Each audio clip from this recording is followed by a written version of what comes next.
Yeah, so basically, all right, so I corrected the situation with the relocation agent with regards to the allegations that I made on the video.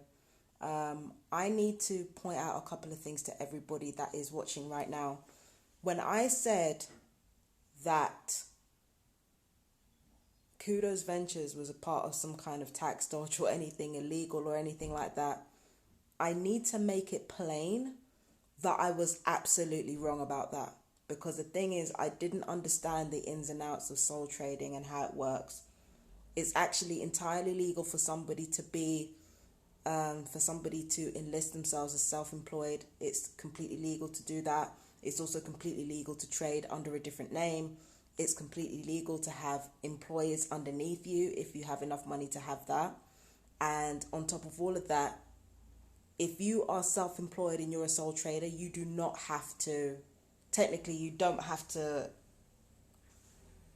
basically register yourself at Companies House. The only time when you have to do that is when you are a public limited company or when you are a private limited company. So basically, if you're a limited company or you're a shared liabilities partnership, that's the only time when you actually have to register yourself online at Companies House, okay? You don't have to do it if you're a sole trader.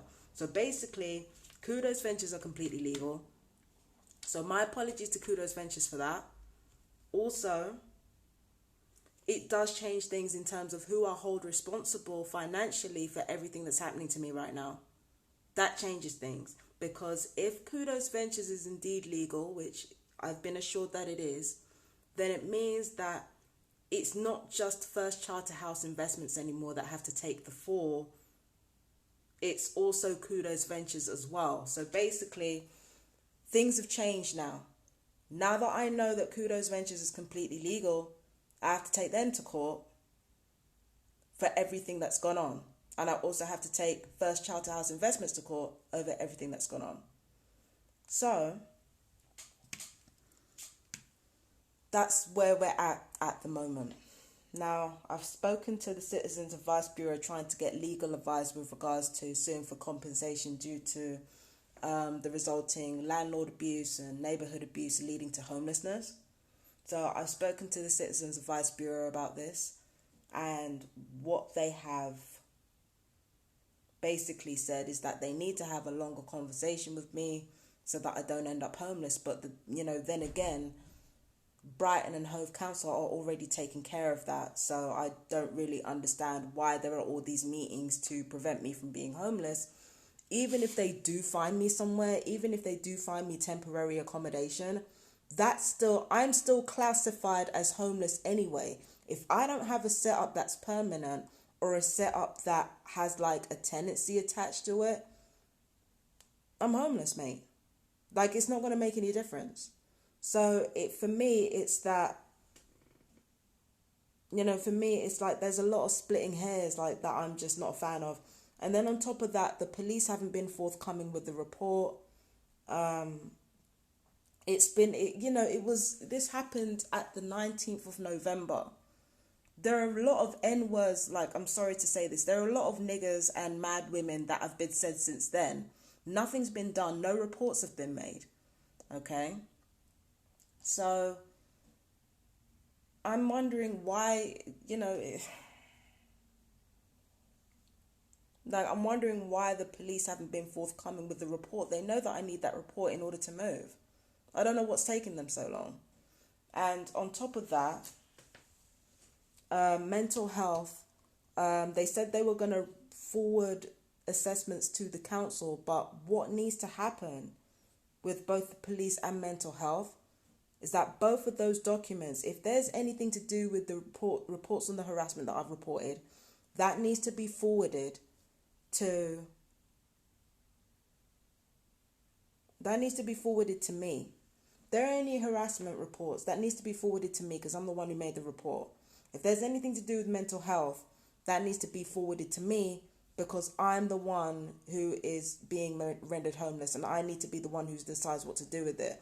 It needs to be through me so that I can see exactly what's going on and whether or not mental health are actually able to do it. Like, why not just give it to me and let me have it, let me give it to the council? because the way that this works is that both mental health and the council have a huge caseload that they're not going to be able to get through. At least if I have the evidence myself, that means I can send an email in order to get it done. So, do you understand what I mean? It's just, for me, it's just a matter of common sense, really. It just seems like they're deliberately holding it up so that at the end of the 2 months, I'm stuck in a bad situation, or I'm more increasingly relying on everyone around me in order to get things moving. It just seems really like a really finicky, shambolic state of affairs, honestly. Just give me the documents and let me forward them. There's no need for any of this. There's no need to drag this out. And the thing is, there are so many this is why I'm getting legal, because there are so many costs that have to be accounted for. The first thing is the cost of moving, is the cost of potentially the cost of storage as well. Then there's the travel in order for me to move to another area, because I might not stay in Brighton, I might not stay in the city. Okay? That has to be accounted for, and then also deposit for another flat, because, depending on which council I end up in next, if it's not Brighton, then it's going to be another year before I can find a place without a deposit, without needing to pay for a deposit myself. So that has to be accounted for. And then on top of that, there's the community harassment as well. Somebody just said the N word just now. Oh, are they still bothered? It's still going on. And then on top of that, I'm getting racial harassment from gang stalkers in Brighton anyway. So on top of that, I need to consider my own safety, how this affects me. So I'm getting racial slurs and harassment. Don't get me wrong. It's not from actual ordinary people. It's just from gang stalkers, because, they use gang stalkers who don't have a problem with racism, and they use them to say racist stuff. That's what they do. Okay? So for me, there's been racial harassment in Brighton anyway, and then there's been mental health harassment, all that type of stuff. I have to think about all of these things when I'm doing a cost analysis of exactly how much I'm going to need in order to comfortably leave this place and find another home. All of this has to be taken into consideration. All of it. It's not just saying shit for the sake of saying shit. This is exactly what I'm talking about when I say people don't want to take responsibility for what they say. If I say anything untoward, if I say anything that causes anybody any pain, I get reports and warning letters. Where's the consequences for everyone else? I'm sorry, no, this is good. No, this can't run. This can't run. That's why I'm taking legal action. And I'm still trying to figure out how to, take legal action as a self-litigant, exactly what type of suing that I'm going to be doing, because there are lots of different stuff incorporated in this civil suit, right? So I'm trying to figure out what that falls under. I've already got the defendants. I'm already well aware of what they did. It's just finding a way to legally kind of bring that under all under one umbrella, so that I can work out exactly how to proceed forward. And again, just because I'm going to be leaving here, it doesn't mean that I can't take them to court. Legal stuff takes a few months anyway, so it's not like I'm not going to be able to do it just because I'm not here.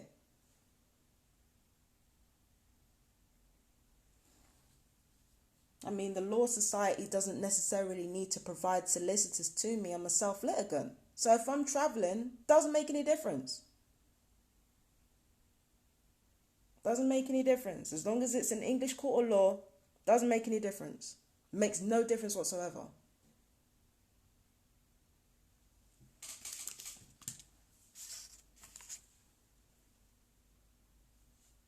Can't stay here. Can't stay here, man. I can't stay here. If I can't stay here, then that's the way it's going to be. I wanted to leave anyway, but the thing is, I have to prepare for all of these things as somebody, and on top of that, I'm vulnerable as well. Are you getting a full picture of what's going on here? So as a vulnerable person, I'm being racially harassed, not even just here, but by random people. On top of that, I'm getting mental health slurs by random people. The effect that this could have on my life is astronomical if it gets out of hand. And there are all these costs that are incurred, like from moving and everything else. Like, it's such a huge thing. On a personal level, I hate when people call me out my name, but, you know, I'm at that age now where I realize, like, yeah, people are going to do that. Like, on a personal level, I have to be objective and say, you know what, people are going to call me out my name. It doesn't matter what I do, where I go. But then I have to think about the practical costs of everything that's happening to me. And, like, that's the first thing I should have thought about. Going through this and being online for an X amount of years. I think I've been on YouTube for, like, since 2014. Like, I've been making videos. It's like 7 years I've been making videos, and it's only now that I kind of realize there's a practical cost to this as well. And yeah, I get it. TIs are subject to financial abuse as well, because financial abuse makes up a huge makeup of keeping us marginalized, keeping our stories hidden or buried. It's a big part of basically discrediting us. So financial abuse definitely comes into that, and it's more insidious than people think. I get that, but that's precisely why I got to take these people to court. Because the thing is, if it's a practical issue as well, like, you want to bring that all back around. If people want to bring my mental health into it, bring it all back around. How do these practical implications upon my life affect my mental health? Bring it all back around. Bring it all back around. That's what this is about. I have said so much shit in the last few weeks online about this issue and about this family and about the harassment. I have said so much emotional shit.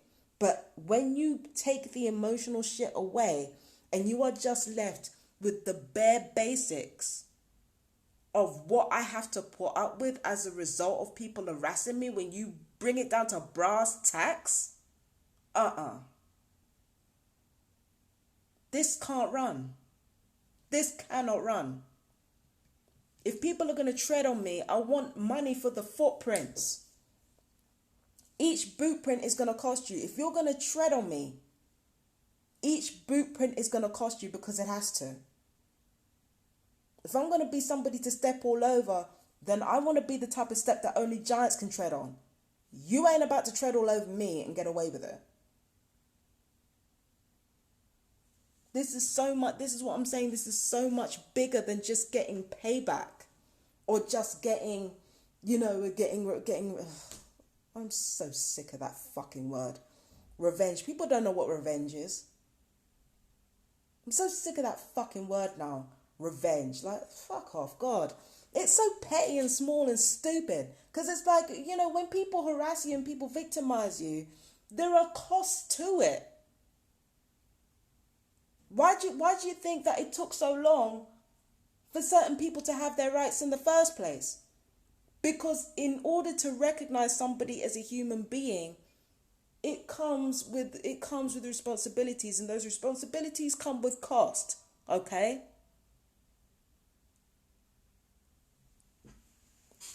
Those responsibilities come with cost.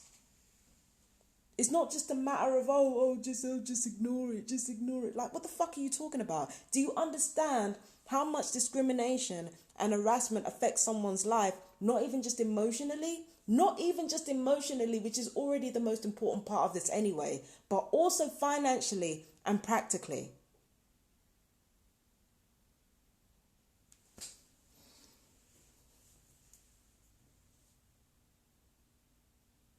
No way. No way.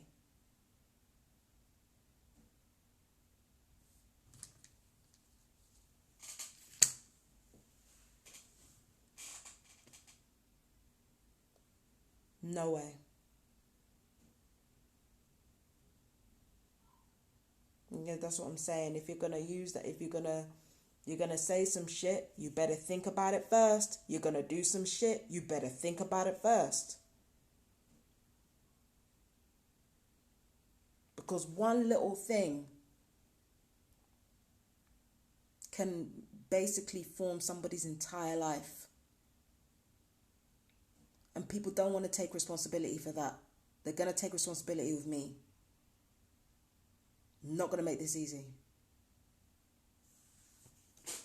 I'm not going to make this easy. It is not acceptable. It's not acceptable. I'm a human being. It's not acceptable.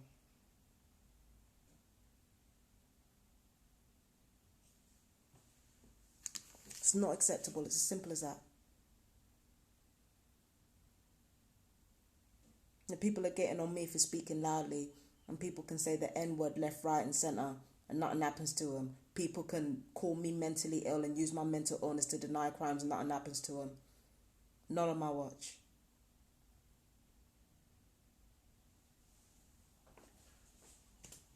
Anyway, I gotta go. I'm just doing some more research.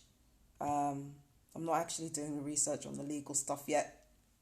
I mean, I've been doing it, but like I'm just taking a break from that and I'm just doing something else. But I love you guys. Take care. Peace and blessings, all that. Love you, love you, love you, my fellow TRs. Mwah. Bye-bye. Oh, before I go, if anybody can educate me on the Section 21 thing, is Section 21 a formality or is it an actual eviction? And if so, if a Section 21 is brought to the table, do they have to give reasons for the eviction? I just want to make sure I don't make assumptions again. I'm going to research it myself, but if anyone can help me out with that, I'd appreciate it. Thank you very much. Bye-bye. Take care.